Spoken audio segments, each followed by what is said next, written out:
But ಈಗ ಒಂಟಿ ಜಂಟಿ ಕಾನ್ಸೆಪ್ಟ್ ಮಾಡಿದ್ದಾರೆ ಅಂತಂದ್ರೆ ಒಂದರ ವಿರುದ್ಧ ಎರಡು, ಎರಡರ ವಿರುದ್ಧ ಒಂದು ಅಂತ ಕಾನ್ಸೆಪ್ಟ್ ಬಂದಿದೆ ಅಂತಂದ್ರೆ ಅಲ್ಲಿ ನಿಮ್ಗೊಂದು ಟಾಸ್ಕ್ ಇತ್ತು ಅಂತ ಅನ್ಸುತ್ತೆ ಅಲ್ವಾ?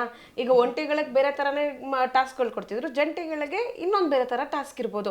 ನೀವು ಎಲ್ಲೋ ಅಮಿತ್ ಅವ್ರನ್ನ ನಿಮ್ಮನ್ನ ಅಮಿತ್ ಅವರು ಅರ್ಥ ಮಾಡ್ಕೊಳ್ಳೋದ್ರಲ್ಲಿ ಎಲ್ಲರಿಗೂ ಎಡವುದ್ರಾ? ಇಲ್ಲ, 100% ಸತ್ಯ. ಅದು ಅರ್ಥ ಮಾಡ್ಕೊಳ್ಳೋದ್ರಲ್ಲಿ ಎಲ್ಲೋ ಒಂದು ಕಡೆ ನಾವು ಎಡವಿದೆ ಅನಿಸುತ್ತೆ.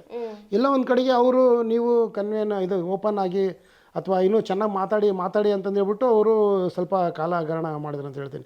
ಯಾಕಂದರೆ ಎಲ್ಲೂ ಕೂಡ ನಾನು ಬಾಯಿ ಮುಚ್ಕೊಂಡು ಇಲ್ಲ, ಅಲ್ಲಿ ಕೂಡ ನಾವು ಎಲ್ಲ ಮಾತಾಡಿಕೊಂಡು ನಾನು ಹಾಡು ಹೇಳ್ಕೊಂಡು ಡ್ಯಾನ್ಸ್ ಮಾಡಿಕೊಂಡು ಎಲ್ಲರ ಜೊತೆಗೆ ನಾವು ಇದ್ದಿದ್ದು. ಯಾಕೆಂದರೆ ಈಗ ಅವರು ಕೂಡ ಎಕ್ಸ್ಪರ್ಟು ಇದ್ದಾರೆ.